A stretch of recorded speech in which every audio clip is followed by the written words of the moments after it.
తొలిసారి ప్రతిపక్ష హోదాలో రాష్ట్ర ఆవిర్భావ దినోత్సవం చేయనుంది బీఆర్ఎస్. 9 ఏళ్ల పాటు అధికార హోదాలో వేడుకల్ని నిర్వహించింది. తెలంగాణ సెంటిమెంట్ ని కేసీఆర్ నుంచి దూరం కాకుండా ప్రతి అంశాన్ని సవాల్గా తీసుకుంది బీఆర్ఎస్.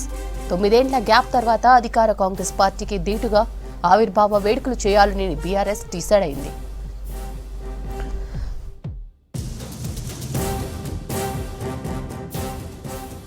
మరిన్ని డీటెయిల్స్ షరీఫ్ అందిస్తారు. షరీఫ్, ఫస్ట్ టైం బీఆర్ఎస్ ప్రతిపక్ష హోదాలో వేడుకలు చేయబోతోంది కదా, డీటెయిల్స్ ఏంటి?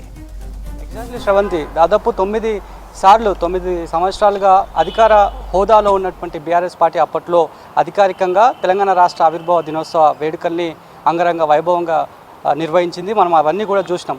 సో దానికి దీటుగానే ఇప్పుడు ప్రతిపక్ష హోదాలో కేసీఆర్ వేడుకల్ని నిర్వహించాలని చెప్పి ఇప్పటికే పూర్తి స్థాయిలో లీడర్స్తో మాట్లాడుతున్నారు. దానికి సంబంధించి పూర్తి డీటెయిల్స్ కూడా రేపు వరకు తెలిసే అవకాశం కనిపిస్తోంది.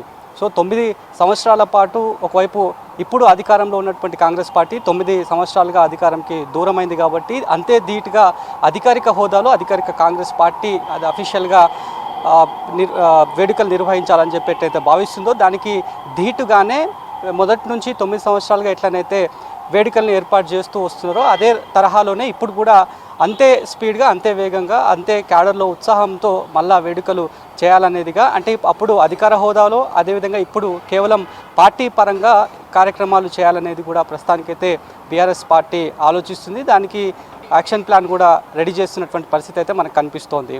అంటే ఇప్పటికే తెలంగాణ అంటేనే తెలంగాణ బాపుగా ప్రస్తుతం బీఆర్ఎస్ శ్రేణులంతా కూడా చెప్తారు కేసీఆర్ని. సో ఆ సెంటిమెంట్ని ఏ కోసాన దూరం పోకుండా జనాల్లో కంపల్సరీగా మౌత్ క్యాంపెయిన్లో కేసీఆర్ పేరు అంటే తెలంగాణ అంటే కేసీఆర్గా అదే ఉండాలి అనేటువంటి ఒక ఉద్దేశంతో ఈ యొక్క బీఆర్ఎస్ శ్రేణులంతా కూడా అదే మాటను మాట్లాడుకుంటారు. మాజీ మంత్రులు ఉన్నటువంటి స్థానిక ఎమ్మెల్యేలు ఎవరిని తట్టి చూసినా అదే మాటను చెప్తుంటారు. రాష్ట్ర సాధన కోసం కేసీఆర్ ఎంతో శ్రమించినటువంటి మాటను చెప్తూ ఉంటారు. సో మరోవైపు 2 కాంట్రడిక్షన్స్ వస్తున్నాయి. ఇప్పటికే అధికారంలో ఉన్నటువంటి కాంగ్రెస్ పార్టీ సోనియా గాంధీని గెస్ట్గా ఆహ్వానించనున్నారు.